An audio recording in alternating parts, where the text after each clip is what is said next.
Eu estou aqui, neste quarto, sozinha, sem ninguém. E é daqui, desse lugar de silêncio, que eu preciso te contar a história mais triste da minha vida. Talvez você nem me conheça. Mas hoje eu abro meu coração para você. Porque tem dores, minha irmã, meu irmão, que a gente não aguenta carregar sozinha. E antes de continuar, deixa eu te perguntar, de onde você está me ouvindo? Me conta aqui nos comentários, qual é o cantinho onde você parou para escutar essa história? Porque eu sei, quem para ouvir uma história assim, é porque tem algo aí dentro, né? Algo que precisa ser cuidado, consolado. Eu não sei como está o seu coração hoje, mas o meu já foi um coração rasgado pela dor do abandono. Eu sou mãe, e como toda mãe, eu sonhei. Sonhei com o futuro do meu filho. Sonhei em estar ao lado dele nos momentos mais importantes da vida. Criei com amor, fiz planos, cuidei, orei por ele tantas e tantas noites. Mas sabe, meu irmão, minha irmã, nada, absolutamente nada, prepara uma mãe para o dia em que um filho escolhe ir embora e decide nunca mais olhar para trás. Nada prepara a gente para ver a porta se fechar. E do outro lado, o silêncio.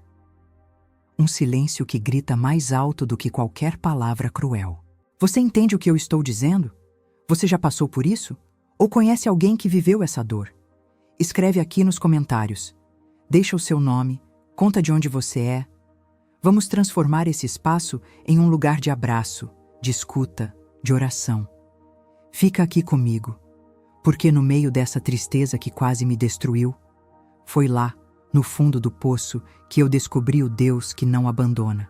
E o que ele me ensinou pode ser exatamente a palavra que o seu coração precisa ouvir hoje.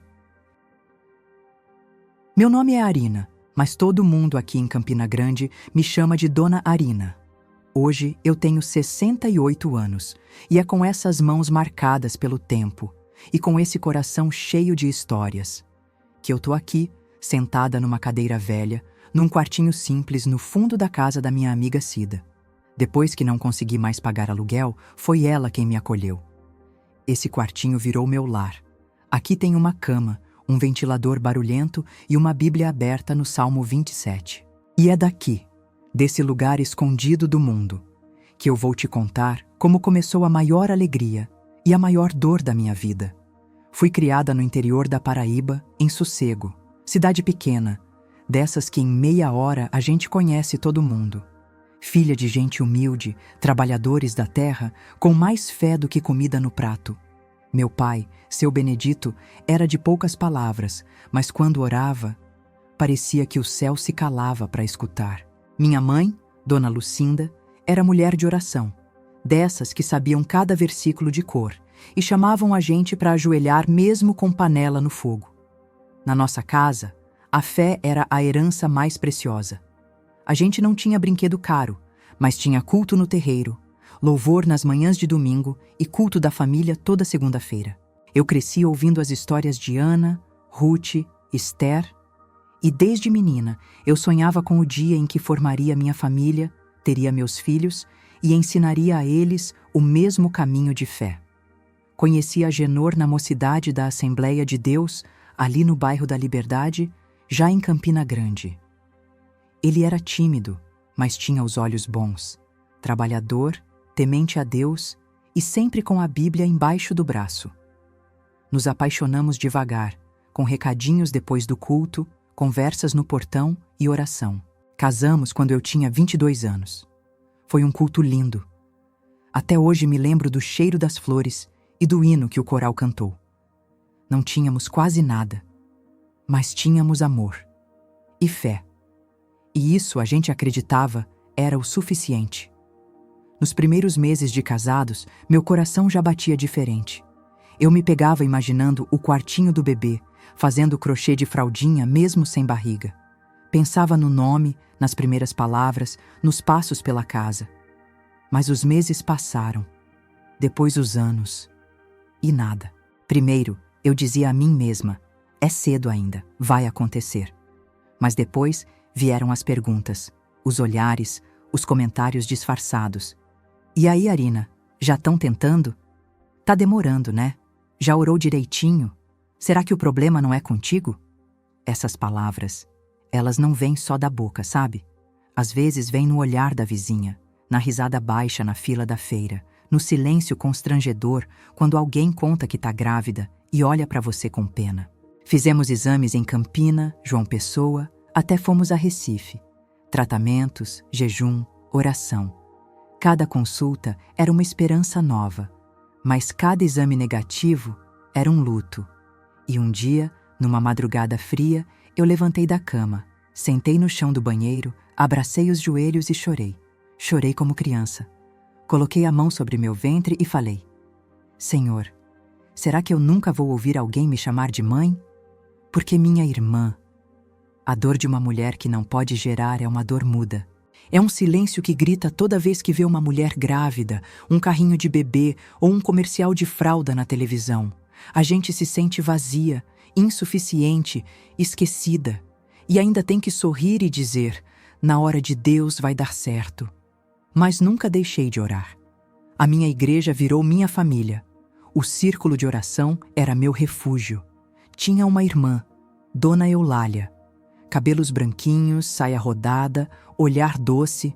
Ela já tá com Jesus hoje, mas na época era a boca de Deus na minha vida. Quantas vezes ela segurou minha mão no fim do culto e dizia: não desiste, Arina. Deus tem promessa para tua vida. E eu acreditava, porque às vezes era só isso que me sustentava. Teve um domingo que eu nunca esqueci. O pastor pregava sobre Ana, a mulher que chorava por um filho. E no meio da pregação, um irmão, que nem era da nossa igreja, apontou para mim e disse alto: Arina, prepara teu coração.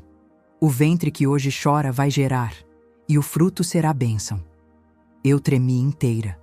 Chorei, mas pela primeira vez, chorei com fé. Nas semanas seguintes, algo mudou. Senti um atraso, mas tive medo de acreditar. Comprei o exame escondido. Fiz de madrugada. Deu positivo. Fiz outro. Positivo. Mais um. Positivo. Esperei mais 2 dias para contar a Agenor. Não queria frustrar ele de novo. Mas aí, numa tarde de quarta-feira, chamei ele no quarto e coloquei os 3 exames em cima da cama. Ele olhou, demorou a entender e, quando entendeu, ajoelhou no chão e começou a chorar. Foi uma das cenas mais lindas da minha vida. A notícia correu. Família, amigos, irmãos da fé. Parecia que era um filho da igreja toda. Cada um queria ajudar, fazer um chá, costurar uma roupinha, comprar uma mamadeira. Durante a gravidez, cada mês era vitória. Tínhamos medo, mas mais fé do que medo. Agenor conversava com a barriga, lia salmos toda noite. E o nome foi escolhido com oração, Samuel, porque foi pedido, esperado e entregue a Deus. Quando Samuel nasceu, tudo mudou. Um bebê forte, sorridente, cheio de vida. A casa ganhou cheiro de leite, som de choro e riso de esperança. Deus tinha cumprido a promessa. E no meu coração, eu acreditava, com todas as forças, que aquele amor seria para sempre, que ele seria meu companheiro de vida, que andaríamos juntos até os meus últimos dias. Mas talvez agora você esteja se perguntando: Dona Arina, se era tudo tão bonito, como é que a senhora chegou até esse quarto aí sozinha? É que às vezes os caminhos da vida nos surpreendem de formas que nem em sonho a gente imaginaria. Sabe, minha irmã, meu irmão, quando eu fecho os olhos e volto no tempo, a primeira coisa que me vem à mente é a mãozinha dele, pequena, segurando firme nos meus dedos. Samuel sempre foi um menino de sorriso fácil, daqueles que iluminam a casa só de chegar. Era meu companheiro, minha alegria, meu motivo de levantar da cama todos os dias. Lembro dele correndo pelo quintal, com o shortinho rasgado no joelho, os pés descalços, a testa suada, gritando: Mãe, olha eu aqui! E eu, de avental, chamando para tomar banho, para comer a canjica que eu fazia com tanto carinho. A gente não tinha muito não, mas, como era cheio o nosso lar. cheio de abraço, de conversa, de oração antes de dormir. Ele sabia de cor os versículos da escola bíblica. Gostava de cantar os hinos junto comigo, desafinado, mas com o coração inteiro. Todo domingo, lá estávamos nós dois, no banco da frente da igreja. Ele sentadinho do meu lado, com a Bíblia infantil de capa azul que ganhou de presente da tia Eulália. E eu, orgulhosa, agradecendo a Deus por aquele menino que era a promessa viva nas minhas mãos. O tempo foi passando, Samuel foi crescendo, e eu segui ali, zelando por ele, costurando as roupas, preparando o café, dobrando os joelhos por ele todas as noites. Meu coração de mãe só pedia uma coisa a Deus: Senhor, guarda o meu filho, não deixa ele se desviar do teu caminho. Mas a vida sempre tem seus ventos contrários. Veio então a primeira grande dor, a morte de Agenor. Meu companheiro de toda uma vida. Um homem bom, trabalhador, pai presente, marido fiel. Foi um infarto. Rápido, de repente. E eu me vi sozinha, com Samuel ainda adolescente, olhando para mim com aqueles olhos assustados, sem entender direito o que estava acontecendo. Mãe, e agora? Ele me perguntou na noite do velório. E eu, sem saber o que dizer, só abracei ele forte. Forte demais, como se aquele abraço pudesse segurar o mundo para não desabar sobre nós. Depois da morte de Agenor, eu me tornei pai e mãe. Fiz o que pude. Trabalhei como cozinheira, lavei roupa para fora, fiz faxina. Tudo para garantir que Samuel tivesse o estudo que a gente sempre sonhou para ele. Ele era inteligente, dedicado, tinha sonhos grandes. E eu, com muito orgulho, juntei cada moedinha para pagar o cursinho, para comprar os livros, para ajudar ele a chegar onde queria. Quando passou na faculdade, lembro como se fosse hoje. Ele entrou correndo no quarto, me sacudindo pelos ombros. Mãe, passei! E eu chorei. Chorei muito. Não de tristeza, mas daquele choro de alívio, de missão cumprida. Foi para João Pessoa. Primeira vez longe de casa. No começo ligava todo dia. Contava das aulas, dos colegas, das dificuldades. Dizia que estava com saudade da comida, do feijão com charque, do bolo de milho que eu fazia nos domingos. Mas, com o tempo, o telefone começou a tocar menos. As conversas ficaram mais curtas, as visitas mais raras. Samuel arrumou um estágio numa corretora financeira. E foi nesse lugar que as coisas começaram a mudar de verdade. Ali, ele conheceu outro mundo. Gente de terno caro, carros importados, festas em apartamentos de luxo. Colegas que nunca souberam o que é acordar cedo para tirar água do poço. Que nunca passaram necessidade. E eu, com minha roupa simples, minha fala mansa, minha história humilde, fui ficando pequena demais para aquele novo mundo dele. Comecei a perceber nos detalhes, no jeito como ele falava sempre apressado, no constrangimento quando alguém perguntava de onde ele vinha, quem era a mãe. Um dia, ouvi de uma vizinha que ele estava dizendo por aí que os pais dele já tinham falecido. Disse que a mãe era falecida, como se eu tivesse morrido. Senti como se tivessem arrancado meu coração pelas mãos, porque minha irmã, meu irmão, não tem dor maior do que ser ignorada por quem você mais ama, ser apagada da história de alguém que você gerou com tanta oração, com tanto sacrifício.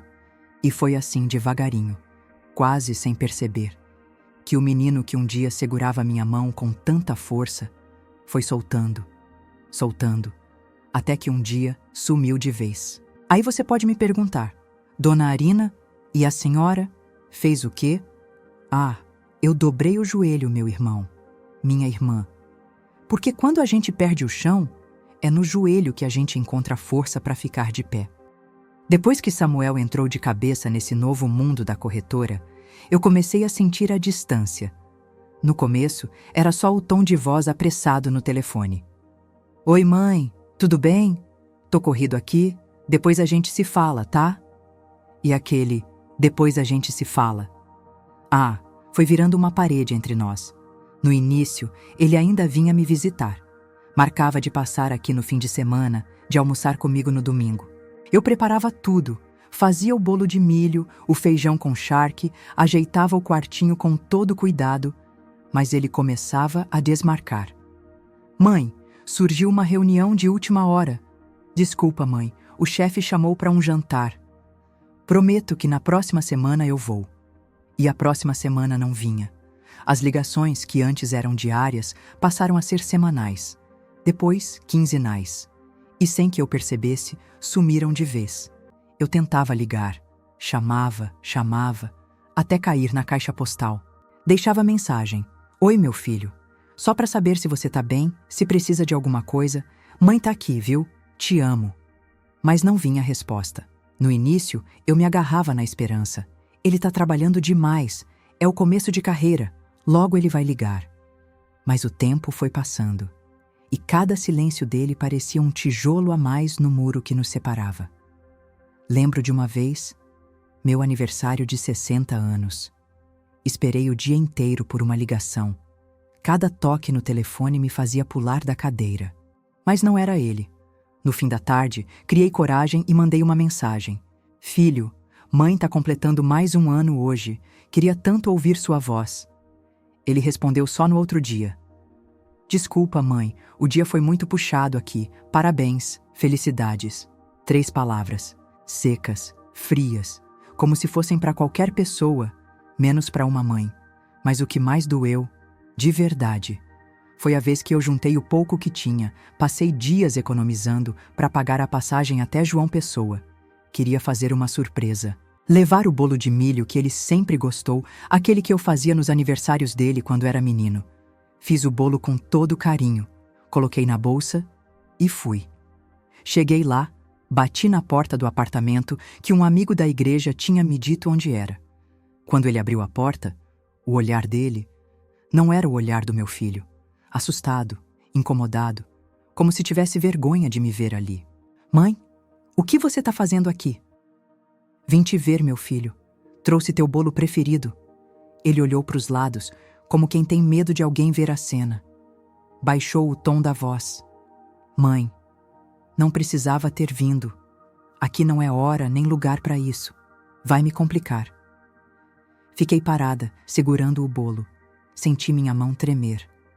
Samuel, eu sou sua mãe. Ele desviou o olhar, olhou para o chão e disse, como se arrancasse as palavras com nojo. Não faz escândalo, mãe. Por favor. Escândalo? Eu que carreguei ele no ventre, que dei a vida por ele, sendo tratada como incômodo, como peso, como vergonha. Voltei para Campina naquele mesmo dia, naquele ônibus, o bolo no colo, intocado, frio, e o coração partido em 1000 pedaços. Depois desse dia, ele nunca mais atendeu minhas ligações. E os comentários começaram a chegar aos meus ouvidos. Gente da igreja, conhecidos, vizinhos. Soube que o Samuel tá morando bem, viu? Tá com gente de alto nível, empresários de João Pessoa. Dizem que ele tá namorando uma moça rica, bonita, estudada. Mas ninguém falava dele mencionar a mãe. Meu nome, minha história, apagados. Outro dia, uma conhecida comentou que viu ele numa entrevista na TV local, falando da carreira, das conquistas, dizendo que a família sempre acreditou no sucesso dele. Mas quando perguntaram sobre os pais, ele mudou de assunto. Eu sentei na beirada da cama, as mãos no colo, a cabeça baixa, e chorei. Chorei até não ter mais força no corpo. Porque, deixa eu te dizer, não existe dor maior neste mundo do que ser esquecido por quem você gerou com tanta oração, com tanto amor. Ser apagada da história de quem foi a razão da sua existência. Os anos foram passando. As rugas chegaram. O cabelo foi ficando branco. As mãos, antes firmes, agora tremem. E a visão já não é mais a mesma, mas o coração continua no mesmo lugar, cheio de saudade, esperando. De vez em quando, alguém fala que viu Samuel numa foto nas redes sociais. Agora ele tem um carro importado, veste terno caro, vai a eventos chiques, janta em restaurante fino, rodeado de amigos importantes, sempre sorrindo nas fotos, mas nunca Nunca um recado, nunca uma visita, nunca um oi para essa mãe. Essa mãe que um dia deu tudo, que renunciou, que sonhou, que orou por cada passo dele. Às vezes, sentada aqui nesse quartinho, eu fico imaginando: será que ele ainda lembra da canjica que eu fazia? Será que ele ainda gosta de bolo de milho? Será que quando ouve um hino antigo, o coração dele ainda sente alguma coisa? Muitas vezes, olho para o celular, aperto o botão, só para ter certeza de que o chip está funcionando. Mas o silêncio continua sendo a única resposta. E é nesse silêncio, nesse vazio, que eu continuo de joelhos, orando, esperando, confiando, porque quem gera um filho com oração não desiste nunca. Os anos passaram e eu fui ficando velha, sozinha. A aposentadoria pequena, o aluguel apertando, até que chegou o dia em que não deu mais. Eu precisei sair da casinha onde morei tantos anos, onde cada canto tinha uma lembrança minha e de Samuel. A sala onde ele dava os primeiros passinhos, o quintal onde ele corria atrás das galinhas, o quarto onde a gente orava juntos antes de dormir. Foi uma dor que eu nem sei explicar para você. Ter que colocar a vida toda dentro de 3 sacolas e algumas caixas de papelão. Nessa hora, quando o chão parece que some dos pés, foi Deus quem preparou o escape. Cida, minha amiga de infância, uma irmã dessas que Deus coloca na vida da gente para ser amparo, me ofereceu um quartinho nos fundos da casa dela. Um cômodo só. Uma cama simples, uma cômoda antiga, um ventilador barulhento. Mas era um lar, e naquele momento era tudo o que eu precisava. Ela me disse: Arina, enquanto eu tiver um canto, você tem também. Aqui não tem luxo, mas tem carinho. E tem café quentinho todo dia. E foi nesse quartinho que minha vida recomeçou, com a dignidade que a fé me ensinou a nunca perder. Mesmo quando tudo parece faltar, a gente não perde o que Deus plantou lá dentro. Foi nesse tempo que a igreja foi meu braço direito. O círculo de oração, minha segunda família. Essas irmãs, algumas com mais idade que eu, outras mais novas, mas todas com o coração cheio da presença de Deus, não me deixaram cair. Quando a aposentadoria não dava para comprar o gás, era uma irmã que chegava com a botija. Quando faltava o feijão, era outra que batia na porta com a sacola de alimentos.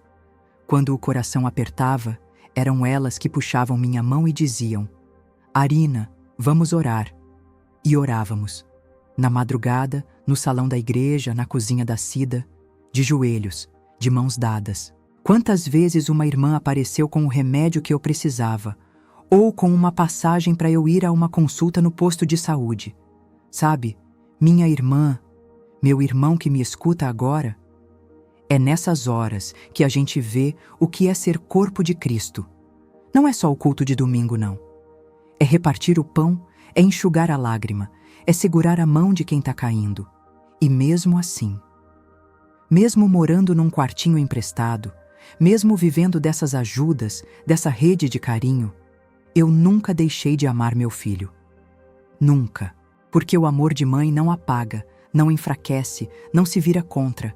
Samuel nunca mais me procurou, nunca mais ligou, nunca mandou sequer um cartão, uma mensagem.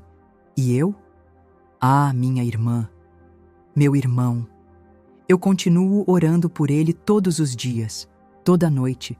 Antes de dormir, coloco a mão sobre meu coração e digo: Senhor, onde quer que meu filho esteja, guarda ele, livra de todo mal. Mesmo que ele não me queira mais, eu continuo sendo mãe. Talvez você que me escuta agora também tenha alguém por quem já orou muito. Alguém que te virou as costas, alguém que parece ter esquecido de você. Eu sei, dói. Dói tanto que às vezes parece que o peito vai rasgar. Mas eu te digo, com a voz de quem vive isso todo dia: não desista de amar. Porque o amor que a gente planta, mesmo quando não volta para nós, volta para o céu. E Deus vê, Deus sabe. Quantas vezes lá na igreja alguém me pergunta: Arina, a senhora ainda ora por Samuel? E eu sorrio, mesmo com os olhos marejados. Oro, minha irmã, oro sim. Enquanto eu respirar, vou orar por ele. Porque o amor de mãe é assim. Não depende de resposta. Não precisa de reconhecimento. Ele simplesmente existe. Ele permanece. E eu digo para você que me ouve agora. Talvez o mundo tenha virado as costas para você. Talvez quem você mais ajudou, quem você mais amou, hoje nem lembre que você existe. Mas Deus lembra. Deus não esquece. Ele tem visto cada lágrima, cada oração, cada noite de solidão. E é por isso que eu sigo, mesmo num quartinho simples com pouca coisa, mas com a alma cheia de fé, porque quem tem Deus, tem tudo. Hoje, quando olho para minha história, eu entendo que nem toda promessa termina do jeito que a gente imagina. Tem orações que não voltam com a resposta que pedimos, mas voltam com consolo, com paz, com a presença doce de Deus dizendo: eu estou aqui, eu nunca te deixei. Eu não tenho mais notícias de Samuel. Não sei onde ele mora, com quem vive, se ainda lembra do meu nome. Mas eu sei que eu continuo sendo mãe. E mais do que isso, eu continuo sendo filha. Filha de um Deus que não abandona. De um pai que me acolhe no silêncio, que me abraça nas madrugadas, que me sustenta quando ninguém mais vê. Talvez você, que me ouve agora, também tenha sido deixado para trás. Talvez você esteja vivendo esse abandono silencioso, esse esquecimento que machuca mais do que qualquer palavra dura. Mas eu quero te dizer algo com toda a força da minha alma. Ainda que meu pai e minha mãe me abandonem, o Senhor cuidará de mim. Salmo 27, 10. Pode uma mãe esquecer-se do filho que ainda mama? Todavia, ainda que esta se esquecesse, eu, todavia, não me esquecerei de ti. Isaías 49, 15. Deus não se esqueceu de você. Ele vê a tua dor. E Ele te ama com um amor que não muda, não falha e não some.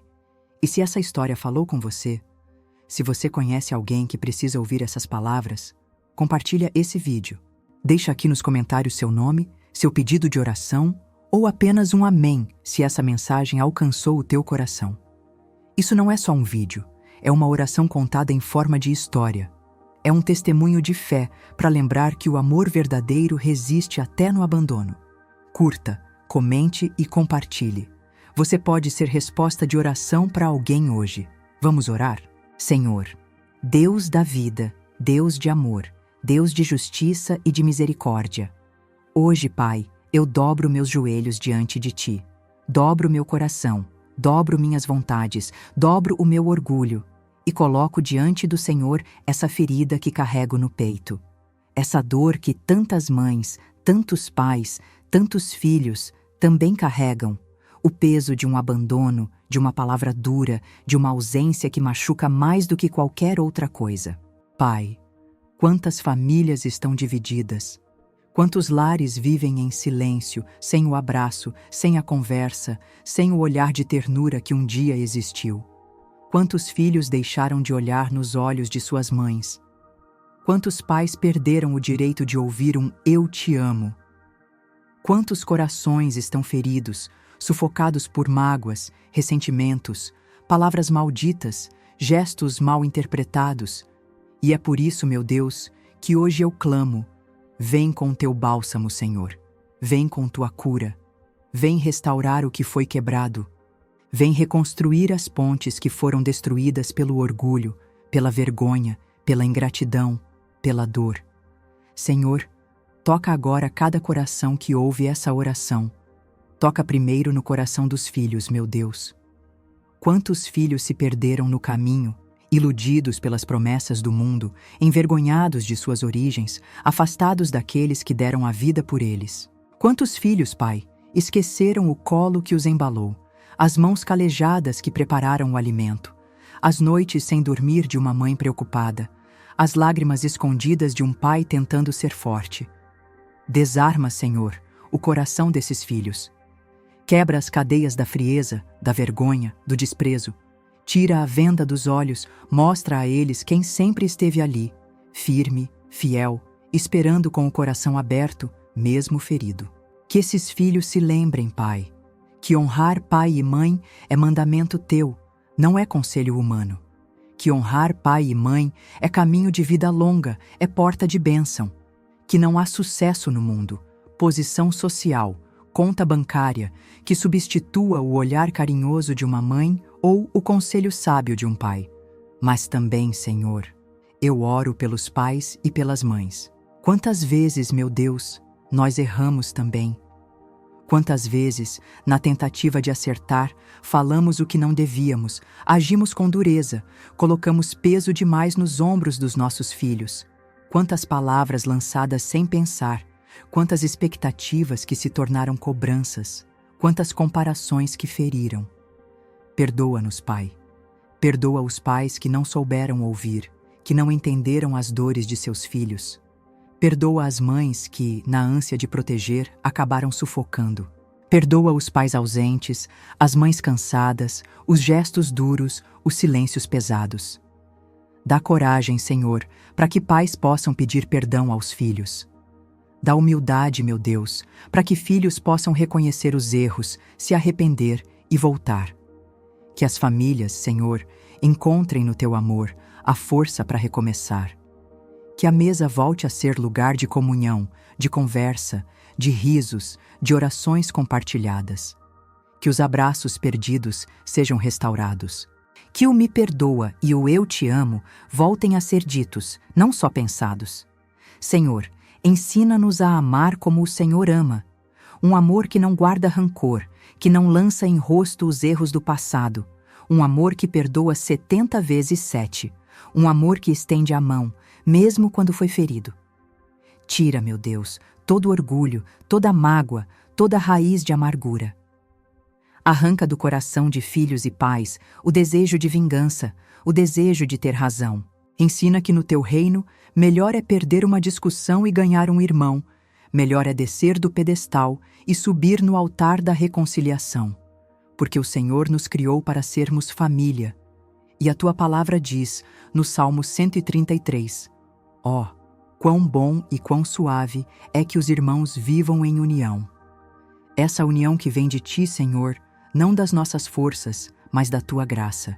Por isso eu oro, Pai, por cada mãe que hoje chora no silêncio do seu quarto, esperando uma mensagem, um telefonema, uma visita de um filho que partiu e nunca mais voltou. Oro por cada pai que sente vergonha de pedir perdão, que carrega o peso do erro, mas não sabe como recomeçar. Oro por cada filho que carrega traumas, feridas da infância, mágoas guardadas no fundo do peito. Que o teu Espírito Santo venha agora como vento suave e sussurre nos ouvidos de cada um. Ainda há tempo de perdoar, de voltar, de amar. Que o Senhor coloque nos lábios dessas famílias as palavras certas. Me perdoa. Eu errei. Eu te amo. Vamos recomeçar. Senhor, que os filhos pródigos de hoje possam lembrar da casa onde cresceram, que possam sentir o cheiro da comida feita com amor, lembrar das canções de ninar, das histórias contadas na beira da cama. Que possam entender que por trás de cada bronca, de cada conselho, sempre existiu amor. E que os pais, Senhor, tenham sabedoria para abrir os braços, sem orgulho, sem acusação, sem cobrança. Mas com aquele abraço que diz, eu te esperei, eu te perdoo, vamos juntos. Meu Deus, que esta oração alcance famílias agora. Que onde houver silêncio, venha o diálogo. Que onde houver rancor, venha o perdão. Que onde houver distância, venha o reencontro. E se por algum motivo, Pai, esse reencontro não for possível nesta vida, se houver filhos ou pais que não voltam, que não querem voltar, mesmo assim, Senhor, dá paz ao coração dos que ficaram. Ensina-nos a amar sem esperar nada em troca, a perdoar mesmo sem ouvir o pedido de perdão.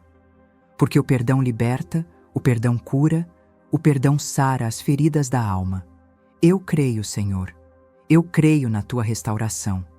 Eu creio no teu tempo, na tua justiça, no teu cuidado. E eu entrego, Pai, cada família, cada história, cada lágrima nas tuas mãos. Em nome de Jesus, aquele que ensinou que amar é sempre o melhor caminho. Amém.